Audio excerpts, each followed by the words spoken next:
Quba-Mal magistro yaxınlığında avtobusların dayanması sakinlərin narazılığına səbəb olub. İddialara görə insanların sıx hərəkət etdiyi ərazidə avtobusların dayanması təhlükəli vəziyyət yaradıb və bədbəxt hadisələrə səbəb olur. Sakinlər bildirirlər ki, ərazidən təxminən 100 metr aralıda geniş boş meydançalar mövcuddur. Onlar aidiyyəti qurumlardan məsələyə müdaxilə etməyi və təhlükəsizliyin təmin olunması üçün tədbir görülməsini xahiş edirlər. Xoş gördük dəyərli izləyicilər. Hər vaxtınız xeyirli olsun. Biz hazırda Quba rayonundayıq. Uniba ilə üzbüz megastar deyilən ərazidəyik. Quba-Malın yaxınlığındayıq. Kanalımıza müraciət edən bir çox sürücülər, dükana gələnlər narazılıq edirlər ki, qanunsuz olaraq avtobuslar burada dayanır. Avtobusların burada dayanmağı ilə burada qəzalar, avtoqəzalar çox olur.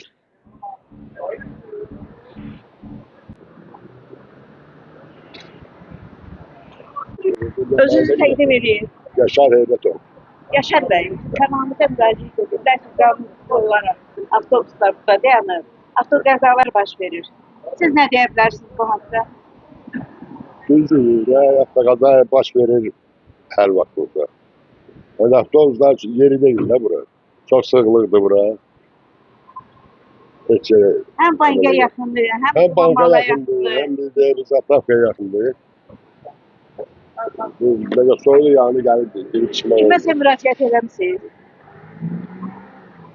Yok, biz meylememişim ki. Eləyib. Götürüyorum ya, götürüyorum.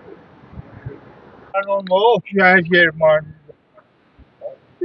Zapaklıya Manolla, maşınlar Manolla, keki maşınlar. Deyirlər burada tez-tez avtoqəzalar olur.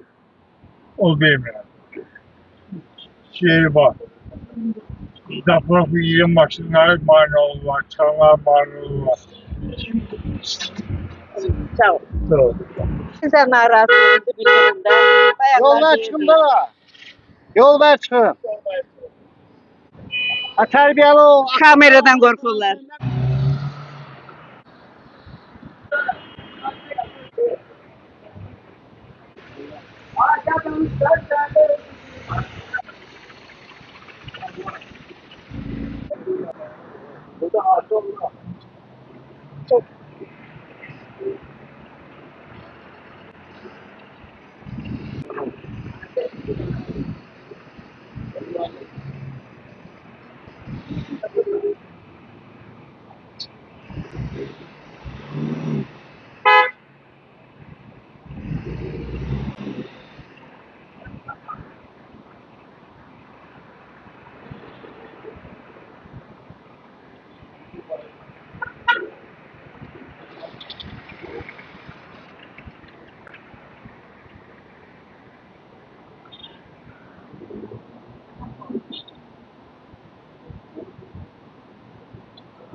Salam, özünü təqdim edin.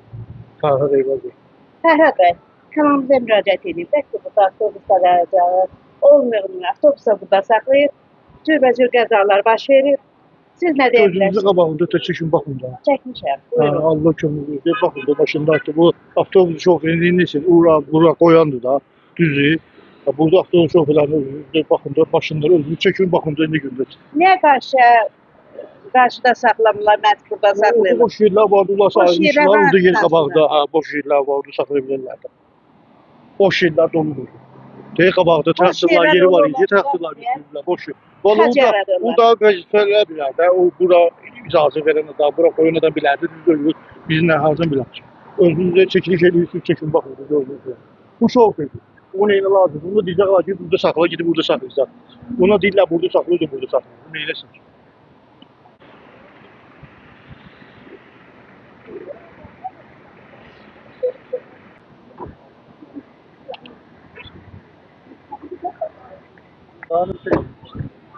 Siz burada nəzarətçisiniz. Niyə burada dayanırsan, çəkmirsən? Dəyərli izləyicilər, bax hər tərəf boşluqdur. Orayla buranın 50 metr arası yoxdur. Bütün gələn avtobuslar, maşınlar hamısı orada dayanır. Yanacaq doldurmaya mane olur. Burada bu qədər boşluqlar qalıbsa, orada niyə tıxac yaradırlar? Niyə bazarlıq eləyənlərin, marketə gələnlərin, yanacaq doldurmaya gələnlərə mane olurlar? Bura kim nəzarət edirsə, sizdən artıq dərəcədə xahiş edirik. Nəzarəti gücləndirin, qəzalar az olsun. Gedən, gələn bazara gedən əlində yük olanlar da rahat minib düşsünlər. Öz şəxsi maşınlarına, taksilarına. Avtobuslar üçün yetərincə burada yer var. Şeyle geldim de. Yaxşı.